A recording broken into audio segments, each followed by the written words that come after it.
আসসালামু আলাইকুম। রাজা জিসি অনলাইন স্কুলের পক্ষ থেকে তোমাদের সবাইকে আন্তরিক অভিনন্দন।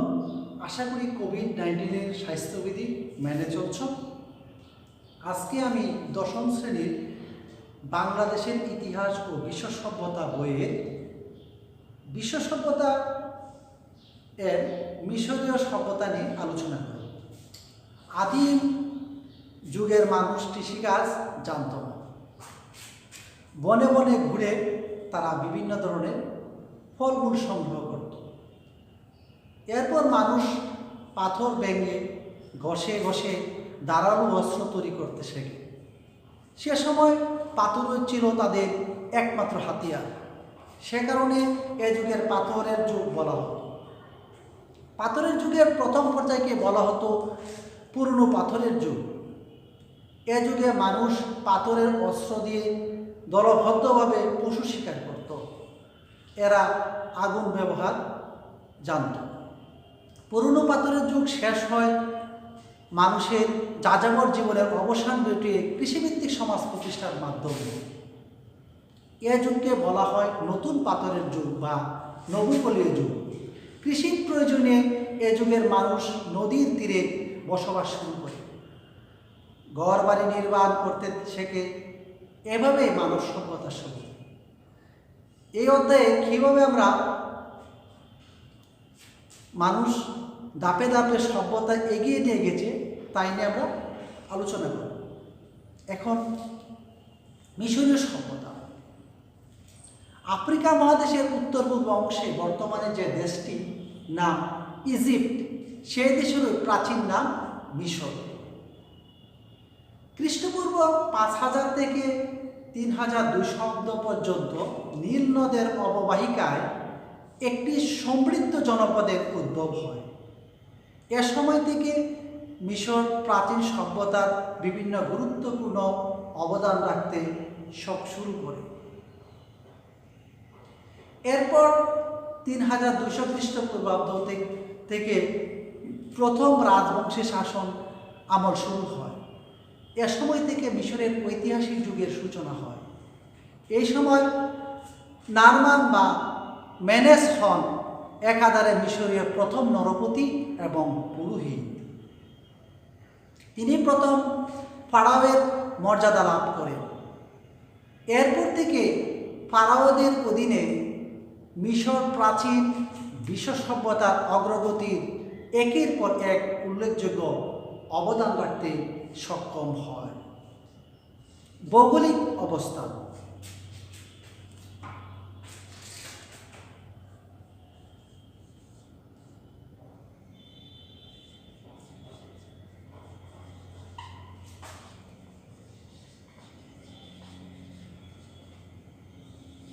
এখন আমরা আলোচনা করব মিশরের সভ্যতার যে ভৌগোলিক অবস্থান। 3টি মহাদেশ দ্বারা ঘিরে থাকা মিশরের ভৌগোলিক অবস্থান অত্যন্ত গুরুত্বপূর্ণ। দেশটি এশিয়া, আফ্রিকা ও ইউরোপ মহাদেশে দ্বারা পরিবেষ্টিত ভূমধ্যসাগরের উপকূলে অবস্থিত। এর উত্তরে ভূমধ্যসাগর, পূর্বে লোহিত সাগর, পশ্চিমে সাহারা মরুভূমি, দক্ষিণে সুদান ও আফ্রিকার অন্যান্য দেশ। এর মোট আয়তন প্রায় 4 লক্ষ বর্গ মাইল। সময়কাল।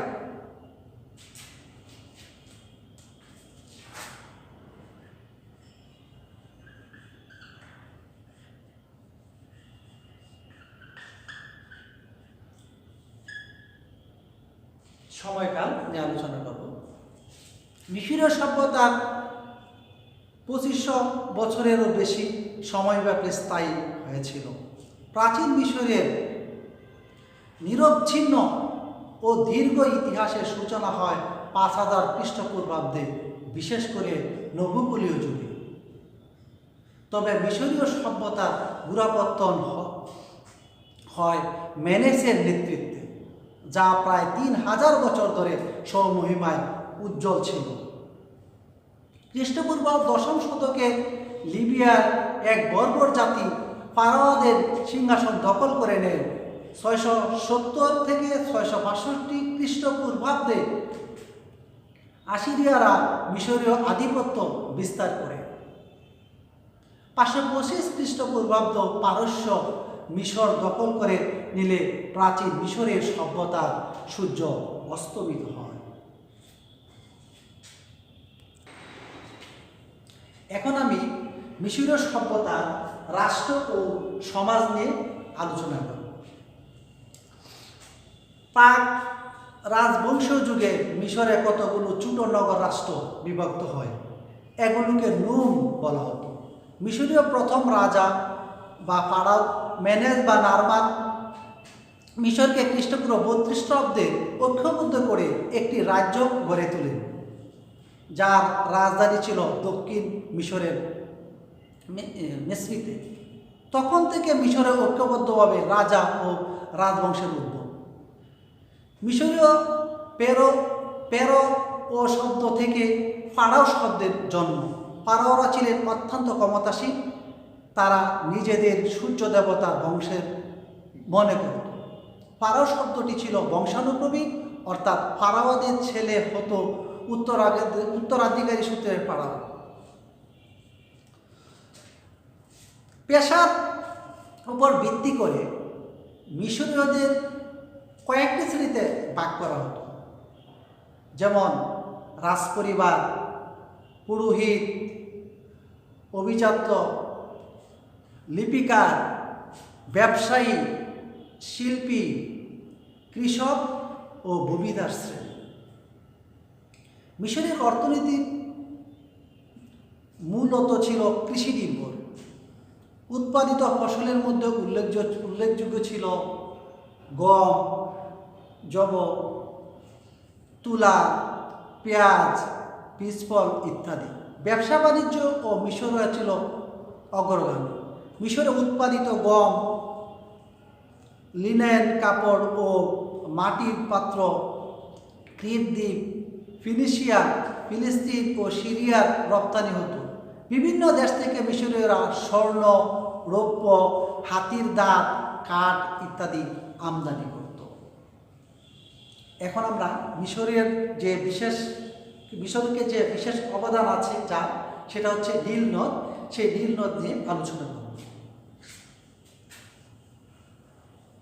নীল নদ না থাকলে মিশর মরুভূমিতে পরিণত হতো।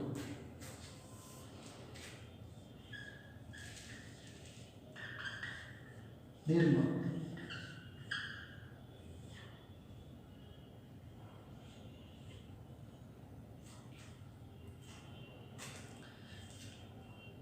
মিশরের নীল নদ অত্যন্ত গুরুত্বপূর্ণ। মরুভূমির বুকে দিয়ে এই নদী প্রবাহিত। মধ্য আফ্রিকা থেকে এই নদীর উৎপত্তি হয়ে মিশরে এসেছে।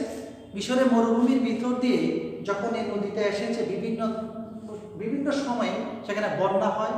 সে বন্যার মাধ্যমে যে পলিমাটি আসে, সে পলিমাটি এসে মিশরের অনেক কৃষিটাকে সমৃদ্ধ করেছে, কারণ নদীর পলিমাটি কৃষিকাজের জন্য খুবই উপযুক্ত। মিশরীয় নীল নদের উৎপত্তি আফ্রিকার লেক ভিক্টোরিয়াতে। সেখান থেকে নদীটি নানা দেশ হয়ে মিশরের মধ্য দিয়ে ভূমধ্যসাগরে এসে পড়েছে। ইতিহাসের জনক হেরোডোটাস যথার্থই বলেছেন, মিশর নীল নদীর দ্বার। নীল নদ না থাকলে মিশর মরুভূমিতে পরিণত হতো। প্রাচীনকালে প্রতি বছরই নীল নদে বন্যা হতো। বন্যার পর পানি সরে গেলে দুই তীরের পলিমাটির পরে জমি উর্বর হতো।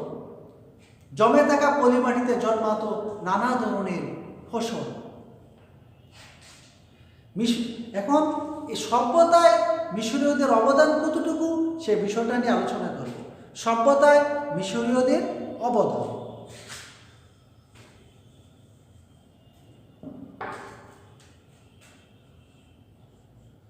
সভ্যতায়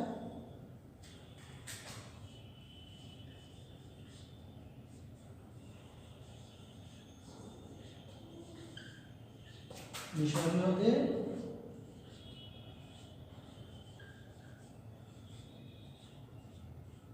অবদান। মিশরীয় সভ্যতা প্রাচীন সভ্যতা।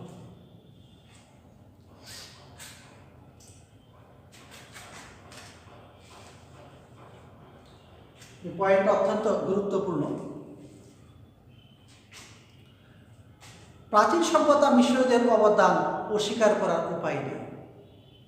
ধর্মীয় চিন্তা, শিল্প, ভাস্কর্য, লিখন পদ্ধতি, কাগজের আবিষ্কার, জ্ঞান বিজ্ঞান চর্চা সব কিছুই তাদের অবদান সমৃদ্ধ।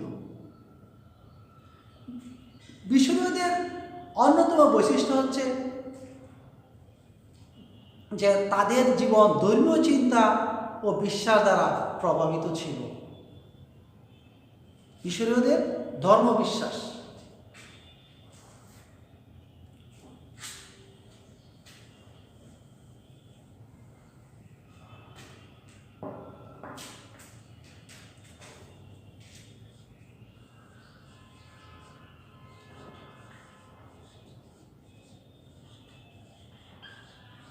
মিশরীয়দের ধর্ম বিশ্বাস।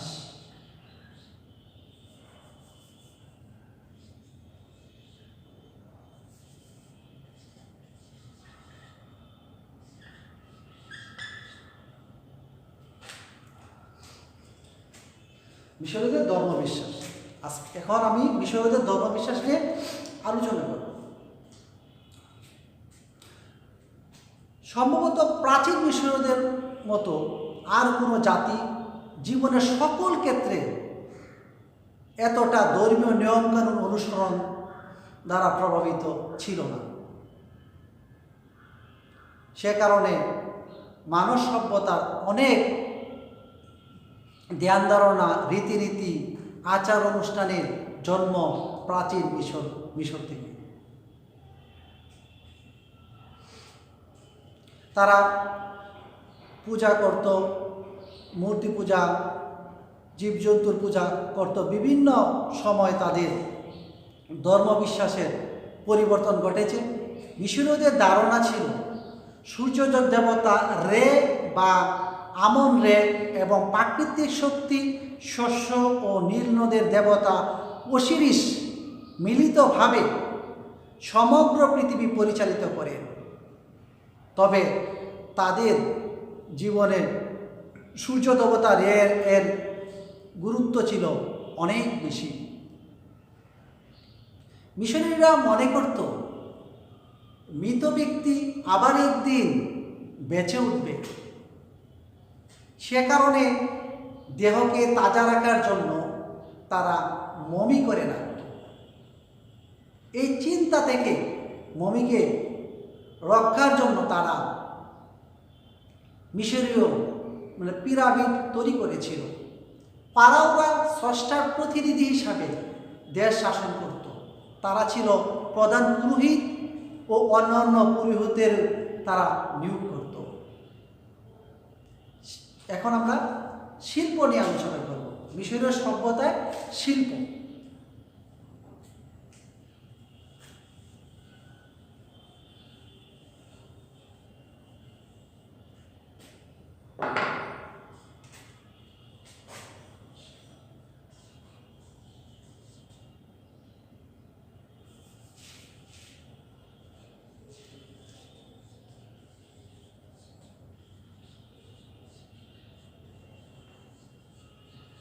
মিশরীয়দের শিল্পক্ষেত্রে অবদান।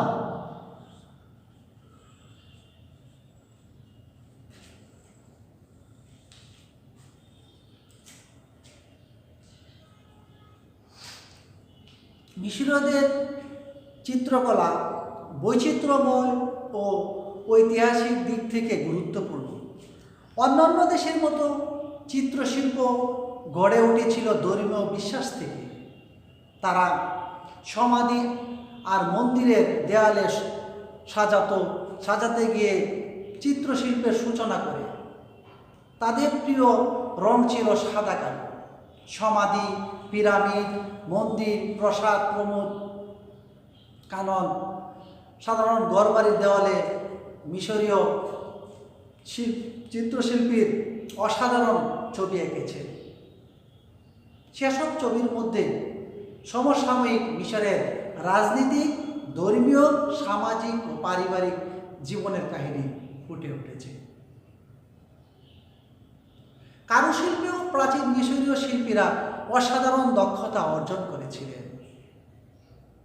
আসবাবপত্র, মৃৎপাত্র, সোনা, রূপা, মূল্যবান পাথরে খচিত তৈজসপত্র, মবির, মুখোশ, দৈনন্দিন ব্যবহার্য জিনিসপত্র, হাতির দাঁত ও ধাতু দ্রব্যাদি মিশরীয়দের কারুশিল্পের দক্ষতা প্রমাণ করে। এখানে একটা তোমাদেরকে একক কাজ দেওয়া যেতে পারে, যেটা হচ্ছে মিশরীয় শিল্পের যেসব স্থাপত্য দেয়ালে ছবি এঁকেছেন, বিষয়বস্তু উল্লেখপূর্বক তার একটি চার্ট তৈরি করুন। এটা তোমাদের একটা একক কাজ এখানে থাকতে পারে। এখন আমরা ভাস্কর্য নিয়ে আলোচনা করব। ভাস্কর্য নিয়ে মিশরীয়দের মতো প্রতিভার চাপ আর কেউ রাখতে সক্ষম হয়নি। ব্যাপকতা, বৈচিত্র্য এবং ধর্মীয় ভাবধারায় প্রভাবিত বিশাল আকারের পাথরের মূর্তিগুলো ভাস্কর্য শিল্পে তাদের শ্রেষ্ঠত্বের প্রমাণ বহন করে। প্রতিটি ভাস্কর্য ধর্মীয় ভাবধারা, আচার অনুষ্ঠান, মতাদর্শ দ্বারা প্রভাবিত ছিল। প্রতিটি শিল্পই ছিল আসলে ধর্মীয় শিল্পকলা। সর্বশ্রেষ্ঠ ভাস্কর্য হচ্ছে গির্জার অতুলনীয় স্ফিঙ্কস হচ্ছে এমন একটি মূর্তি যার দেহ সিংহের মতো কিন্তু মুখ মানুষের মতো। মিশরের সবচেয়ে বড় পিরামিড হচ্ছে ফারাও কুফুর পিরামিড। মন্দিরগুলো মিশরীয় ভাস্কর্য স্থাপত্যের অপূর্ব নিদর্শন প্রতিফলিত হচ্ছে। লিখন পদ্ধতি ও কাগজ আবিষ্কার। মিশরীয় সভ্যতার অন্যতম প্রধান বৈশিষ্ট্য ছিল লিপি বা অক্ষর আবিষ্কার। নগর সভ্যতা বিকাশের সঙ্গে সঙ্গে মিশরীয় লিখন পদ্ধতির উদ্ভব হয়। 5000 বছর পূর্বে তারা সর্বপ্রথম 24টি ব্যঞ্জনবর্ণের বর্ণমালা আবিষ্কার করেন। প্রথম দিকে ছবি এঁকে তারা মনের ভাব প্রকাশ করেন। এই লিখন পদ্ধতির নাম ছিল চিত্রলিপি। মিশরীয়রা নলখাগড়া জাতীয় গাছের কাণ্ড থেকে কাগজ বানাতে শেখে। সেই কাগজের উপর তারা লিখত। গ্রিকরা এই কাগজের নাম দেয় পেপিরাস। এই শব্দ থেকে ইংরেজি পেপার শব্দটির উৎপত্তি। তাহলে আমরা কি জানলাম? পেপিরাস থেকে আমরা আজকে যে কাগজ দিয়ে আমরা লিখি, এটা পেপিরাস থেকে সেটা উৎপত্তি হয়েছে। এটা একটা গ্রিকের শব্দ। এই শব্দ থেকে ইংরেজি পেপার শব্দটির উৎপত্তি। এখানে উল্লেখ্য, নেপোলিয়ান বোনাপার্টের মিশর জয়ের সময় একটি পাথর আবিষ্কৃত হয় যা রসুটা স্টোন নামে পরিচিত, যাতে গ্রিক এবং হায়ারোগ্লিফিক ভাষায় অনেক লেখা ছিল, যা থেকে প্রাচীন মিশরীয় অনেক তথ্য জানা যায়। এখন আমরা বিজ্ঞানের ক্ষেত্রেও মিশরীয়দের যথেষ্ট অবদান ছিল।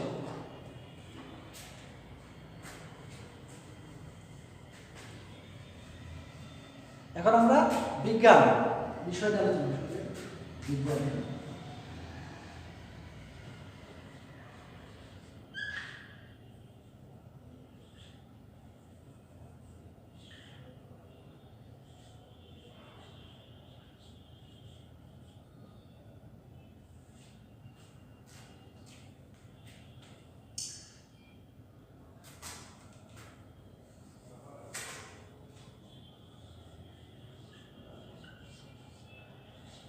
মিশরীয়দের বিজ্ঞানের অবদান।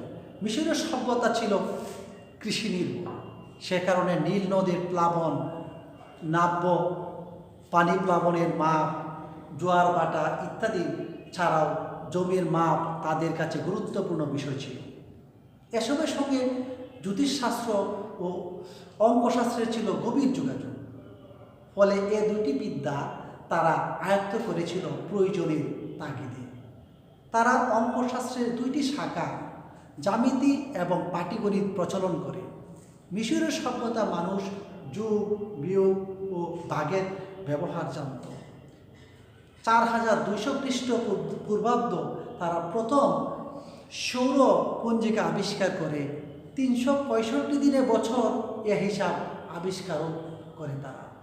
প্রাচীন মিশরীয় অধিবাসীদের প্রথম নির্ধারণের জন্য তাদের সময় নির্ধারণের জন্য সূর্য ঘড়ি, ছায়া ঘড়ি, জল ঘড়ি আবিষ্কার করে। ধর্মের কারণে মিশরীয়রা বিজ্ঞান চর্চায় আগ্রহী ছিল। তারা পরলোক বিশ্বাস করত এবং ফারাওরা পরবর্তী জন্মেও রাজা হবেন এই বিশ্বাস তাদের ছিল। তাই তারা ফারাওদের দেহ তাজা রাখার পদ্ধতি আবিষ্কার করে। এ কারণেই মমি তৈরি শুরু হয়। মিশরীয় বিজ্ঞানীরা রাসায়নিক প্রক্রিয়ায় মৃতদেহ পচন থেকে রক্ষা করতে সক্ষম হয়। চিকিৎসা শাস্ত্রে প্রাচীন মিশরীয়দের বিশেষ অগ্রগতি লাভ করেছিল। তারা চোখ, দাঁত, পেটের রোগ নির্ণয় করতে জানত। অস্ত্রোপচারের মাধ্যমে চিকিৎসা করার বিদ্যাও তাদের জানা ছিল। তারা হাড় জোড়া লাগানো, হৃৎপিণ্ডর গতি এবং নারীর স্পন্দন নির্ণয় করতে পারত। মিশরীয়রা দর্শন ও সাহিত্য চর্চা করত। তাদের রচনা দুঃখ হতাশার কোনো প্রকাশ ছিল না। তারা আশাবাদী ছিল। তাদের লেখা সবসময় আনন্দের প্রকাশ দেখা যায়। এখন একটা একক কাজ দিই তোমাদেরকে। মিশরীয় কৃষি ব্যবস্থার সঙ্গে জ্যোতিষশাস্ত্রের এবং অঙ্কশাস্ত্রের কি সম্পর্ক, এটা তোমাদের একক কাজ। আজকের পাঠ আমরা এইখানে, আমি যে বিষয়টা আলোচনা করেছি এটাই তোমরা ভালো করে দেখবে। আমরা আশা করি কোভিড-19 স্বাস্থ্যবিধি সবাই মেনে চলছো।